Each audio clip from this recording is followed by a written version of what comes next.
Hi, this is Delonica L. McDonald with AFTV5, and I am joined with my co-host, Miss Jennifer Beckford, and I'm so happy she's on with me today so we can bring to you Miss Stephanie Barko, the literary publicist of the world. Oh, and, yes, of the world. We're just going to go ahead and put that out there because we know she's not going to tell you, so we're going to tell you. Stephanie, welcome to AFTV5. Thank you, Delonica. Very pleased to be here. You are so amazing. Now, you have done so much. And I love the fact that you have been around and you have really honed your craft. And you've cultivated it and expanded. And this is what I love. And that's why we had to bring Stephanie on the show today. Like, I'm just so glad that she carved out a little time in her schedule for AFTV5. So thank you so much for that. Very pleased to be here. Stephanie, take us back. We want to talk. Like, we just love Stephanie. So Stephanie, take us back. Tell us, how did you get started in writing? Mm-hmm. Well, and not so much writing, but just in the whole, because I know you're not you don't write as far as books. Mm-hmm. But take us back, take us back to the beginning. Okay, so actually I did write, and I do write. I write all the time. I write persuasive things that hopefully people say yes to for my clients. But I actually started out writing as a young person to reflect back to myself what was going on inside. Wow. Somehow, and all young girls who journal or have a diary know this, that if you put your words down, then you can see who you are reflected back from the page. Yes. And suddenly you become a writer. That's how it starts. It's almost like you're talking to yourself. Yes. So I started that as a young girl, dealing with what we might call a dysfunctional family. Yes. And then moved forward, listening to myself. And eventually, I became an adult. And one day, I left corporate life about 10 years ago, and I decided that I would take a year off. And so I did. And what I did during that year off was I went back to doing everything I loved as a 12-year-old. Amazing. Because girls at 12 are on true north. They know exactly who they are. So I thought, that's where I'll start. And what was I doing there? I was writing. Journaling. Wow. Yes, and I was athletic. I was doing things with my body because I came from two parents that were Amazons. They were major athletes, both of them. So I went back to that, and in the process of writing with several writing circles that year in Austin, I met a book editor who was working with one circle, and she was the head of it. She told me that I didn't act like the rest of the writers in the circle. And I said, what do you mean? I come here, I write my stuff, I present just like everybody else. She says, no, here's what you do. After the meeting's over, you go around to each person with your hand around their shoulder, trying to figure out how to get what's on the table out there. And I said, well, of course, if I could write like that, I would be getting it out there, and I do not understand why they're not trying to get out there. She said, that's the difference. They don't even think about out there. All they think about is in here and how they can get in here down there.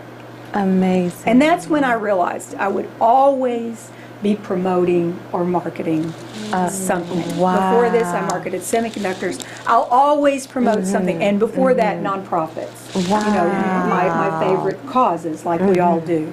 So I said, well, it's better to accept that because, as we know, you lead in business with your strongest suit. Oh, I love it. You do. That's your major in college, or should be. So I had gone back to school. I had gotten that somehow, and had gone back to school and gotten a business degree with. This is after you left work, corporate America? No, it was before that. Okay. But somehow I didn't quite put it into PR terms. So finally, I just said, okay, how can we marry writing, books, and promotion? And it came out as literary promotion or literary publicity. At that time, independent publishing was in its infancy, and it needed a lot of help and a lot of growth.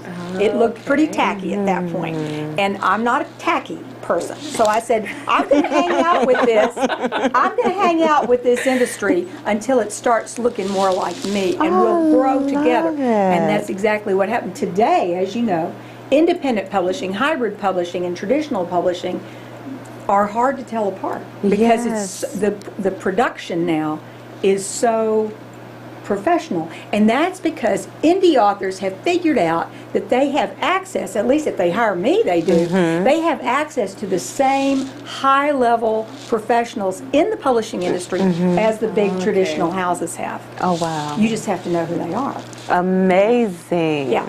You have to know where to look in Brooklyn. Oh my gosh.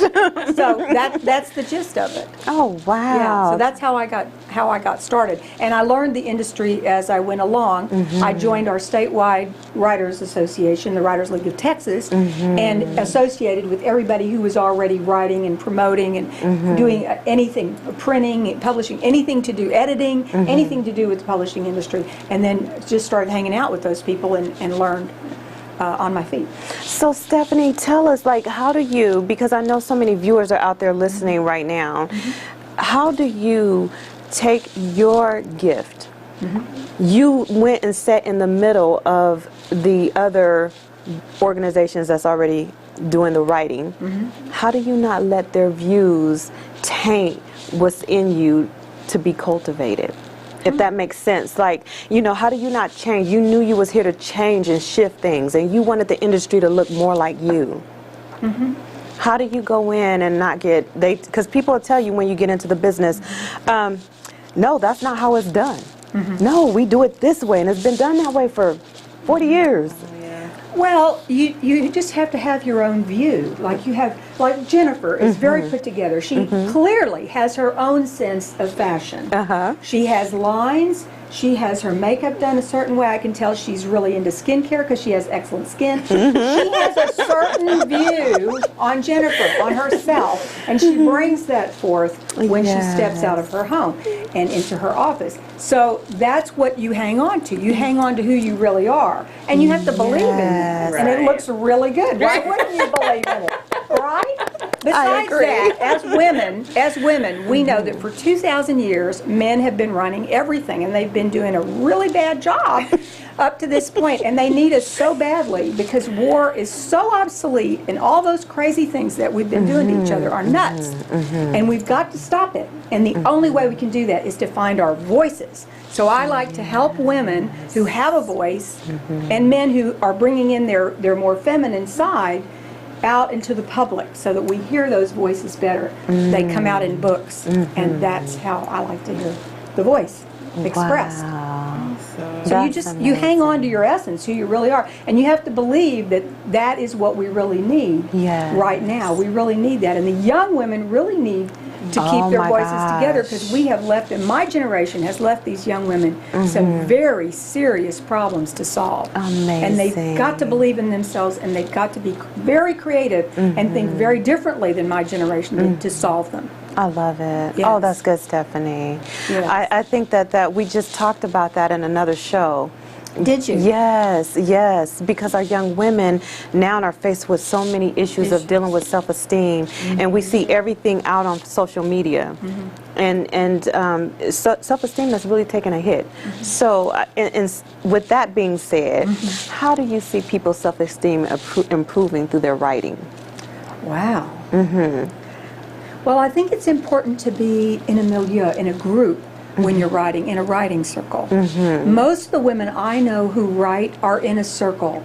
The better writers are in circles that are by invitation only. And so, yes, and because we have some nationally known writers here, as you know, very, very good, and they're usually at the Texas Book Festival, along with people from other states, from Washington, from New York, who write, and California, who write on a national level. So I think it's very important to to understand your voice and get it out there as best you can. Hang on to who you really are. Yes, I love it. I love it. I think that says it well. I know Jennifer is up there like, I need to ask my question. Go Go for ahead. it. Jennifer. So you have a powerful presence. Yes, Oh, thank yes. You inject self-confidence into people. I don't know if you know that, but you definitely do. Just in watching you be around just a handful of ladies here in the past 20 minutes or so, I can tell that about you. So I feel that people that have that within themselves, they have some mantra. They have something that they believe in. They have something that keeps them running or keeps them on track. Yes. What is that for you? Oh, wow. Well, I think the spiritual element that I'm working with right now is that source is always there. It's always there. Sometimes I forget that it's there, but it's always there, and it's like popping the top off. It's like I don't have to come up with whatever it's going to be or have the answers or all the solutions. It's like I can step right into the question, and source is going to be there to help me unlock what comes next. Okay. Be in the moment. So I would say that's a spiritual element of it. And a more grounded element would be, as we discussed earlier, ask for what you want. Yes. I really believe that. And it's also, part of that is just accepting that you might, at some point, need a little help. Absolutely. You know, and that's okay. It's like my male side says, I can do it all myself. You know, it's like, that's so old. You know, and when you bring in the other side, when you bring in what about the collaborative business model? What about asking for help? How could we magnify the solution if we had more people involved? If we had more voices heard? How much better could the solution be?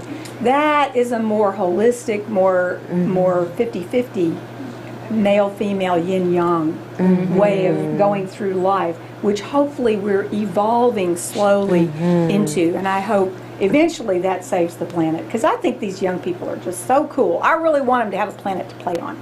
Oh, see, I love that. I do.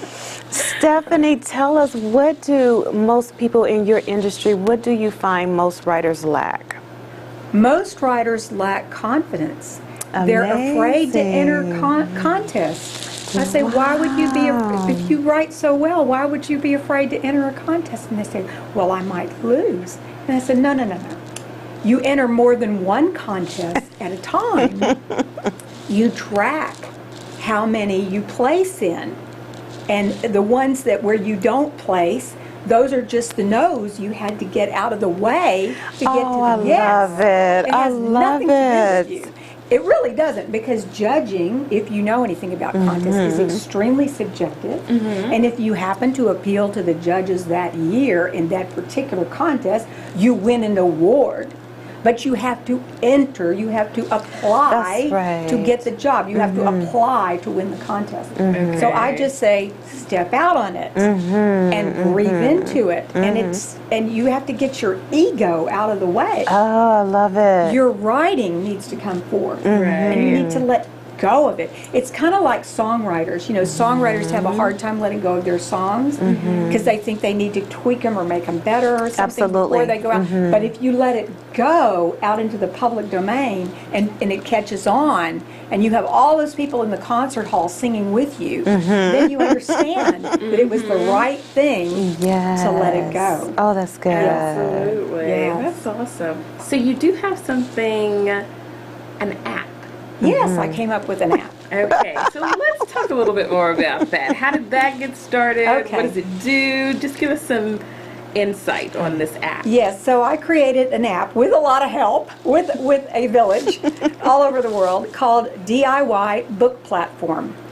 And the reason I came up with the app is that I only handle, as a literary publicist, 2 genres. I handle nonfiction and historical fiction. Amazing. So 90% of the people who apply to me to help them with their books, I do not accept.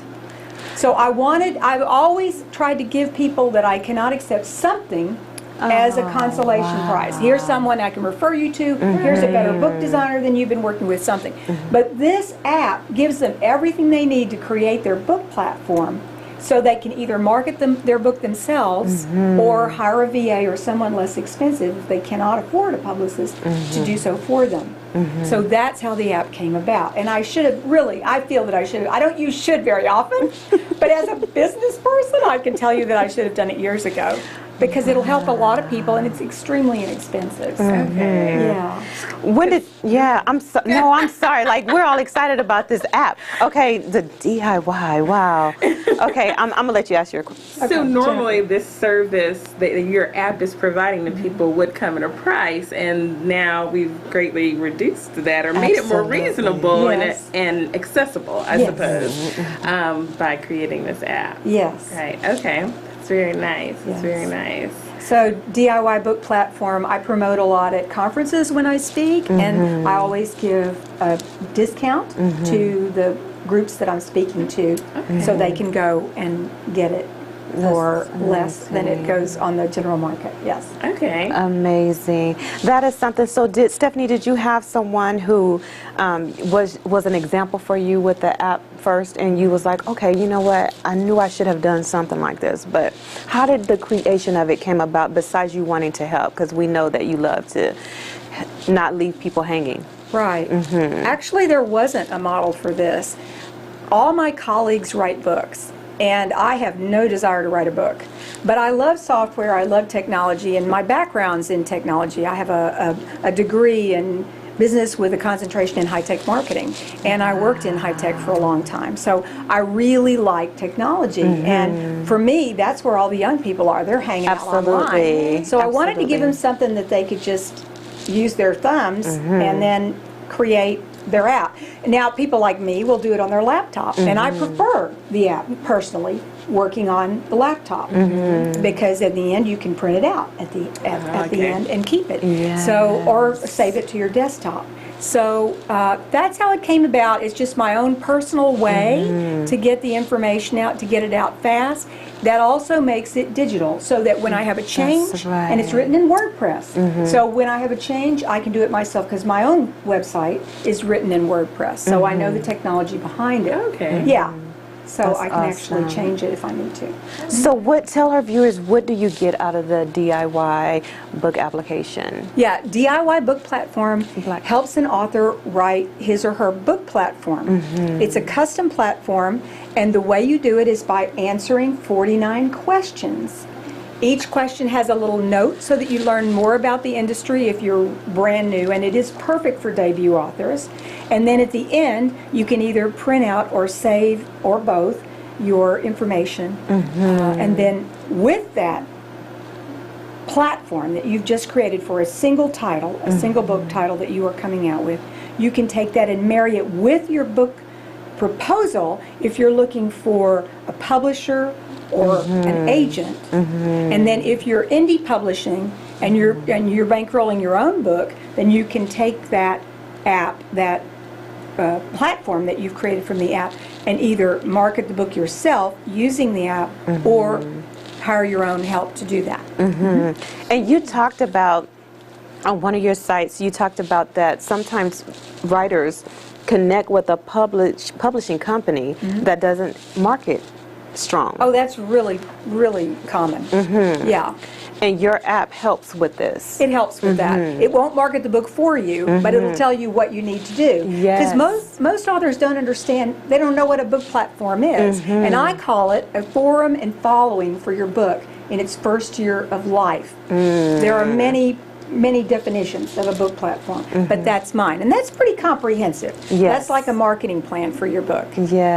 But most authors are writers. They're not marketers, so they don't know what a marketing plan is. They don't know what should go into it. Absolutely. This app creates it for you, so you will not even be able to leave anything out. That's awesome. So would you say that your app is like a team of people, team of professionals? Now you just brought a team on board. navigate you through the process. Right, that's the intellectual property that you need to access to create your platform. I love it. That's how it works. Okay, please tell our viewers, because I know you guys are waiting. Like, how do I get a hold of this app? Okay, the app is at DIYbookplatform.com. Very Yes. simple. Oh, wow. And that's I'm at awesome. stephaniebarko.com if you have nonfiction or historical fiction that you would like help marketing. Oh, that's awesome. So, Stephanie, give our viewers, before we go off the air, can you please give our viewers like 3 tips on how, if you're starting in writing or if you're in a stage of writing, you know, what's the best way to get your book more exposure or to write and be the best of who you are? Yes, I'm going to give you some tips. So if you're writing a book, the main thing that authors don't know how to do is promote the book. They don't know when to access a promotion professional.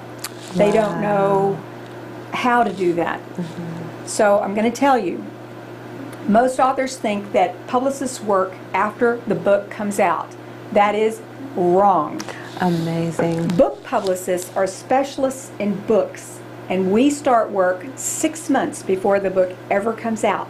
So if you come to me on your release date or after your release date, it's too late. Amazing. I'm going to put you in somebody's Twitter program. That won't help. So that's when you hire a book publicist. The other thing I can tell you if you are writing the book is that you begin with a publicist after the book has completed the 4 types of editing. So that's usually about 6 months before you release your book.